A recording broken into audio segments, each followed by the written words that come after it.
Hello, in video 13 in this Python playlist we're now going to talk about functions and also the concept of having scopes of variables. Both of these concepts actually we have talked about in passing at least, but it's now time to talk about them in more detail. We have talked at various stages about how something you may have learnt in class when you're learning programming theory may not always totally apply to programming when you're doing it practically. And this topic of functions is quite a good example, because if you've learned programming theory, you may well have learned about subprograms, also called subroutines, also called routines on their own. By the way, I'm doing a multi-line comment here with 3 quote marks, so all of this would be ignored by our program if I ran it, as opposed to just doing one line with a hashtag symbol, or hash symbol I should say.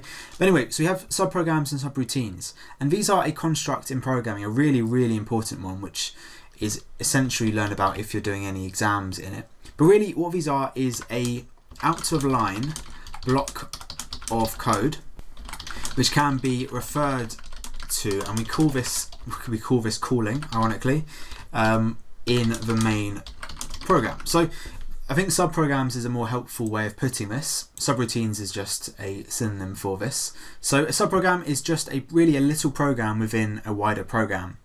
And using subprograms in code is not mandatory. You know, if you never use a subprogram in your life, it's not great, but you don't need to use them. But they are really important to make your code organized. Often we solve problems by decomposing a problem into subproblems, and a subprogram can be a really good way of containing just the code which solves an individual problem, which may build up to solve your problem in its entirety. So at the very least, having subprograms is a recommended action, but if you ever get a job as a developer, you'll need to use subprograms, otherwise you'll get fired or not even hired in the first place. And so really this use of subprograms and using them heavily is all part of structured programming. This is a kind of a style which is developed. I mean, look, programming is not an ancient art. It's only been around for so long, but it's been around for long enough that programmers know they can recommend ways of programming. And one of the ways is to use lots of subprograms and make sure they have nice interfaces between each other. And you do that using parameters and also return statements we'll talk about. And if you have learnt about subprograms, you may well have learnt about 2 main types of subprograms or subroutines. We have functions, which is the name of our video now, and we have procedures. I guess we also have methods, which I have talked about as we've gone through. All 3 of these are examples of subroutines or subprograms. The difference is a function will generally, it will return, so it will return a value. A procedure will not, and a method belongs to an object. So in Python we have functions and we have methods. We don't technically have a construct called a procedure, although we can replicate a procedure as we go. It's a bit like how in Python we haven't really got arrays, we've got list instead, which can do the same sort of job. And Python, as well as all other languages, has built-in functions. Some languages have more than others. I won't have mentioned nearly all of them. There are loads and loads in Python, and you can have more with modules as well. But ones we've covered are things like print, things like len, things like input as well, etc, etc. So all of these ones are built in. We did not write these. I did not write the print function, which is a good thing because they would be very hard to write. Usually these built-in functions are either really fundamental, as in really important to programming, or really hard to do, but someone has taken the time to do it for everyone. There is not a built-in function for every single problem. Clearly we need to write some ourselves at some point, which is what we're going to learn today. But for certain things like printing to a screen, how on earth would you print to a screen using just alternative constructs, right? Certain things need to be done for you by the creators of Python, otherwise it's not really usable. Print itself is a bit of a funny one because it doesn't really work like a function and that it doesn't really return a value. Instead what it does is just show something to the user. But we could take input, for example, as sort of a proper function. So if I maybe assign this to a variable name, then afterwards I can print the name just to show that it is working. Maybe inside I just say enter your name. So what the input function does, so it is a function, right? We have the way functions are structured in Python is we have a name, we have an identifier, which in this case was not written by us, it was written by someone else because it's built in. And following the name we have brackets, and inside the brackets are where we can put arguments. We don't always have to have an argument, but the argument is some data being supplied to the function to use. In this case, we're saying enter your name. The function is going to take this and show it to the user. So the function input, I'm sure, is calling print within it because it's printing out enter your name effectively. And now I can type in Guido and press enter, and now we're going to get Guido printed out, because what happened was, what this function did was it allowed the user to type something in. Once I press enter, that value is returned by the input function and saved, in this case, under the name, so under the variable name. So input works by taking an argument which is then shown to the user, and whatever the user types in is returned back to the main program and can be maybe stored in a variable like I have here. So let's look at how we can define a function ourselves. Input is a good example again of how built-in functions are so important. I don't know how on earth you would program an input function unless you were inventing a whole new language yourself. Okay, so functions in Python have a set syntax like all other constructs, and this syntax is when we are defining a function, when we are setting it up, we use the def keyword, short for definition, and then we put our function name. We can choose whatever we want to. Like a variable, we have certain restrictions, right? I can't do two-word function names. It's got to be a singular word. I can't use any reserved words, so I can't use def again, but I can do something like my function. Then I follow this with brackets, and I can leave these brackets empty, and then you put a colon, press enter, and like with if statements, like with while loops, we have an indentation in the body of our function here to differentiate what is inside this function and what is outside. So we have to do an indent. It was done for me by Replit, but you can add it with a tab. The size of the indent doesn't matter as long as you are consistent. So now if I just do something simple like print hello world inside and get out of it, make sure I backspace to get rid of the indentation. And now if I refer to this, which we say calling, so if I type in my function and with our brackets like this, I am calling this subprogram, this subroutine, this function. So let's run this and check this works. So I'm running it, we get hello world. Not very exciting, but what is happening, first of all, the Python interpreter works by going line by line. So it's making its way down from line 1 to line 6. In this case, most of these lines, well, half the lines are empty. But it's first of all reading this definition. It's not doing anything yet. So the print hello world, which is shown to me over here, is not happening because we have this definition. If I comment out this calling statement, I get nothing happening because it's only going to run the code inside the function when it's been called, which it has down here. So it's kind of like taking note of this definition. And then as soon as it comes across something referring to it, it's going to sort of jump back to where the function was defined and run the code inside of it. It's why it was called, why in my definition I called it an out of line block of code, right? Clearly it's a block of code, a very short one in this case, one line, but it's out of line. So we have our main program down here, often called just main or the main routine. And whenever we are calling a function, we're going to go back and find where it was defined and execute it. So function definitions tend to be out of line, out of sequence. If I get the sequence a bit wrong and instead make this calling statement above my definition, it's not going to work. We're going to get an error because it works sequentially. It works starting at line 1 and working its way down. And so it's coming across in line 2, my function, it doesn't know what this is. It hasn't seen the definition yet. And so it can't do anything. It's not defined. And that's why, generally speaking, your functions, if you have, say, 20 functions in your massive program, you're going to put all of the definitions at the top or even in a separate file sometimes, because if you have them sort of mixed in with your main program, it's going to be a bit strange and could cause errors. So what I've called here a function and what Python would call a function, other people may call a procedure, because we're just repeating some code. We are not returning anything to the user. Instead, what I could do is I could change print and get rid of this, don't need my brackets here, and I could just return, using another keyword called return, a value of hello world in this case. So if I print this, nothing's going to happen because we're not, in this case, we're not printing anything to the user. Printing is not, when you're printing something, you can't then use that print statement. It's just being shown to the user. When you are returning a value, it can be used in your main program. So if I set a variable and call this text equals my function, what happens is when I am calling this function, the return value, which is in this case is hello world, will get saved under a variable text. So it will get returned to my main program. So I didn't do anything there. But fine, I'll just print text A bit like how we were doing with input, or exactly how we were doing it with input, we're going to get our value which was returned to us.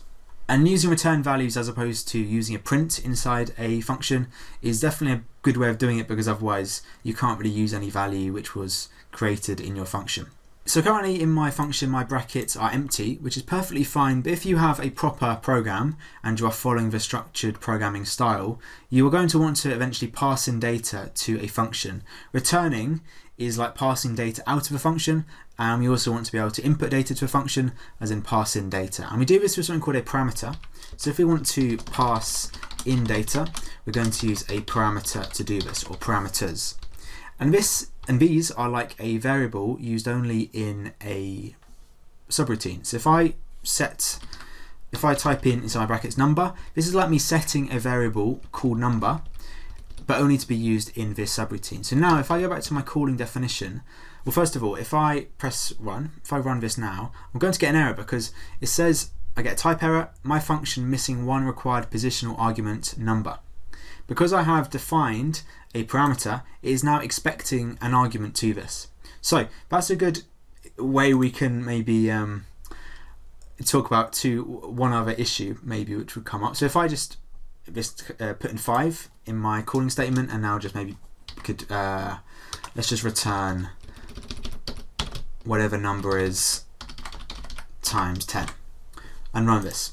So I said 2 words there, we get 50, because what it's doing is it's passing in 5 to our function, and then inside this function, just in our return statement, it's using the value of this variable, which is 5, multiplying it by 10, which is 50, and this is returned to our main routine.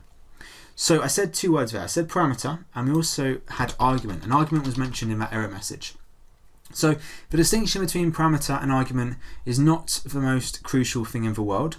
They are used mostly interchangeably. Technically speaking, a parameter is the variable name. So in this case, number is a parameter to the function, my function. And the argument is the actual data being passed in. So 5 is an argument, not a parameter technically, although it's being represented by the parameter number. I will often make a mistake. I'll accidentally say argument when I mean parameter, and vice versa. So it's not a huge deal, but if you hear me say argument, I'm really meaning the actual data, and parameter is this variable. We can have as many parameters as we want to, or indeed none, but make sure they have different names and are following the same normal variable rules. So if I now do number 1 times number 2, I now have to supply 2 numbers here. So 5 and 7, 5 times 7 is going to be 35.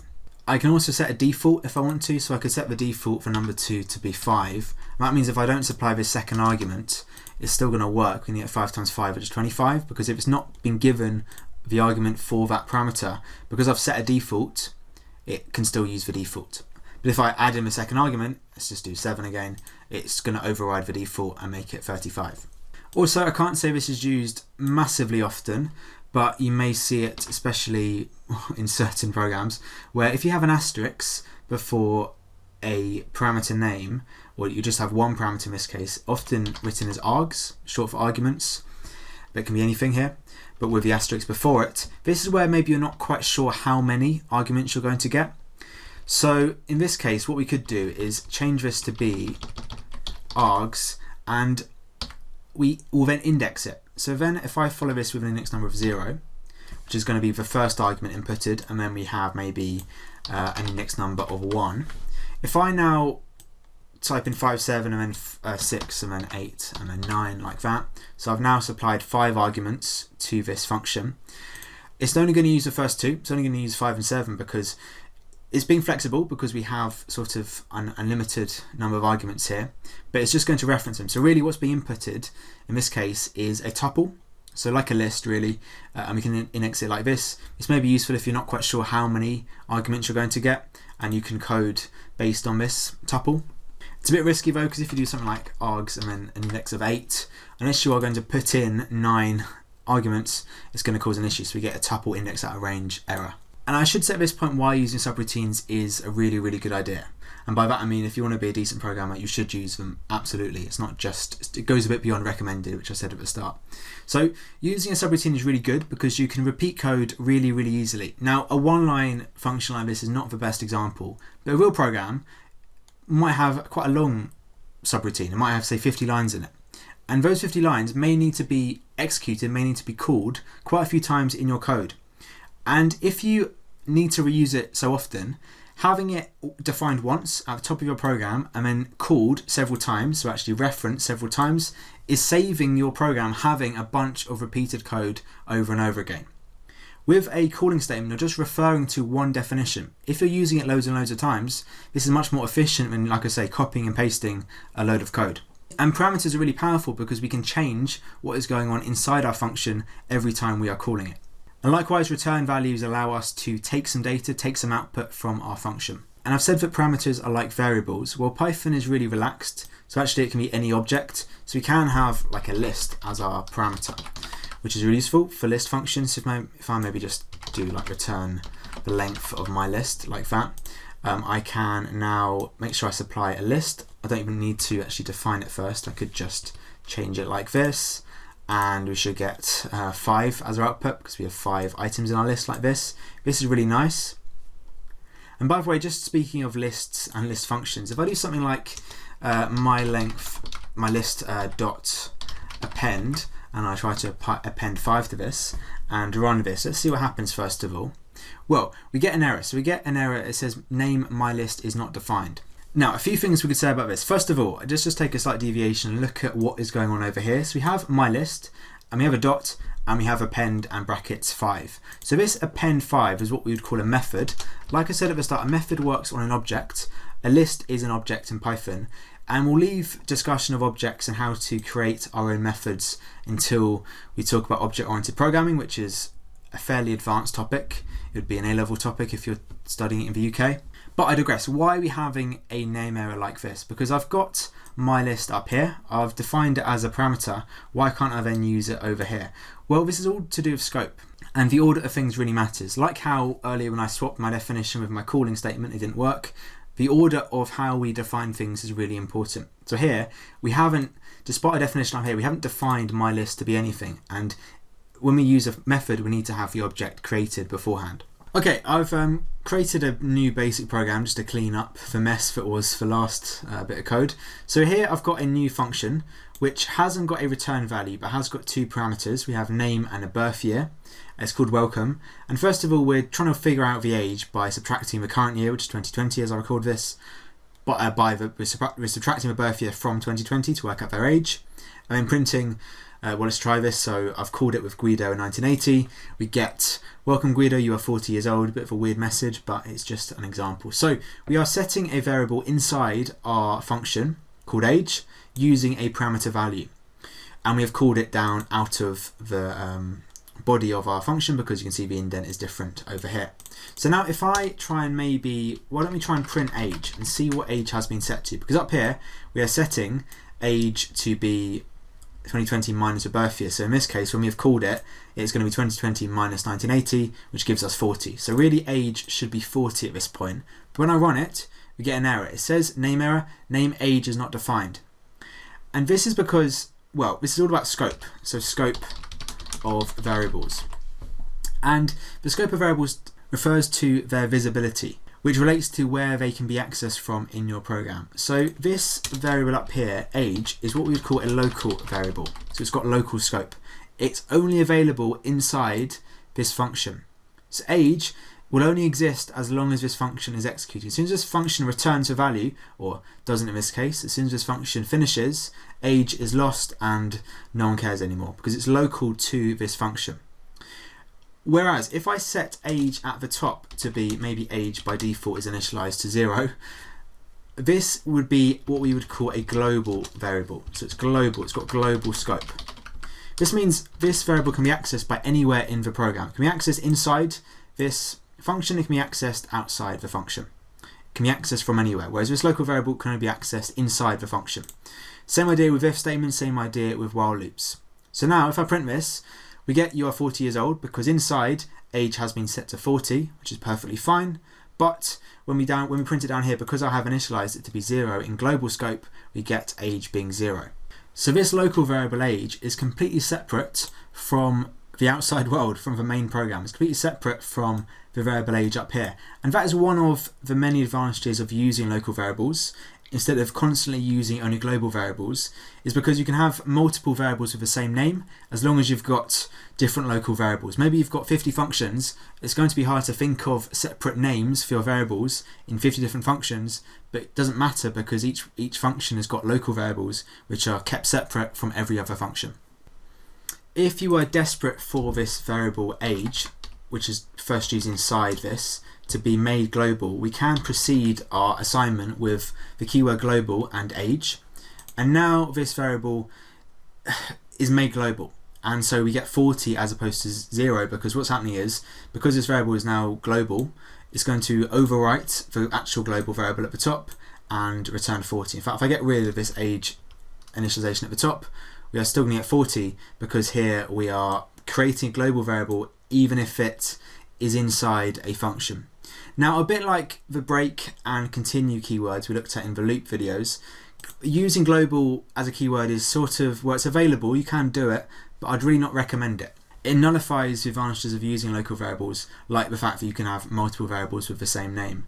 And it also makes your code a little bit messier. I've definitely got into a real mess programming and had to use global variables, but that was more down to my lack of design and maybe lack of planning than a deliberate tactic. You often only use it when you are sort of really stuck and have got some issue with your logic. If you are programming properly, you shouldn't really ever need to use global variables in this way. And by that I mean setting a global variable from inside a function. It's fine using it outside of the function, but inside and then setting it to be global as opposed to local is a bit of a strange decision. It also makes things really confusing if you've got multiple functions with multiple local variables and some are global, some are local. It just gets really confusing. So generally stick with local variables and use the return value and the parameters to pass data in and out. Don't do that by using global variables. There are two parts to this try now. First of all, have a look at this block of code in the top right. We have 3 functions here, and try and figure out, based on my calling statement at the bottom, what would be outputted to the user, what would be printed out of this. So this was very easy for me to write, but it's a little bit harder to figure out. So work backwards and see how you do. You may need to jot down intermediate steps. It's not easy by any means. And for question 2, write what can be a fairly short function actually, which will return the factorial of a number, which you are going to supply via a parameter. So you may not have come across what a factorial is. Usually we write it as an exclamation mark following a number. So you might say 5 factorial or 5 bang, sometimes people say that. And what this does, factorial, is just giving you the product of all of the integers from your number down to 1. So 5 bang or 5 factorial is 5 times 4 times 3 times 2 times 1, which gives us 120. 0 factorial is a little bit of an odd result because 0 factorial gives you 1 just by following the pattern, because if you divide it, it does follow the pattern. If you have negative numbers, this does not work. So what I did when I wrote this, and there'll be a solution in the description, is use a loop to keep asking the user until they enter a valid number.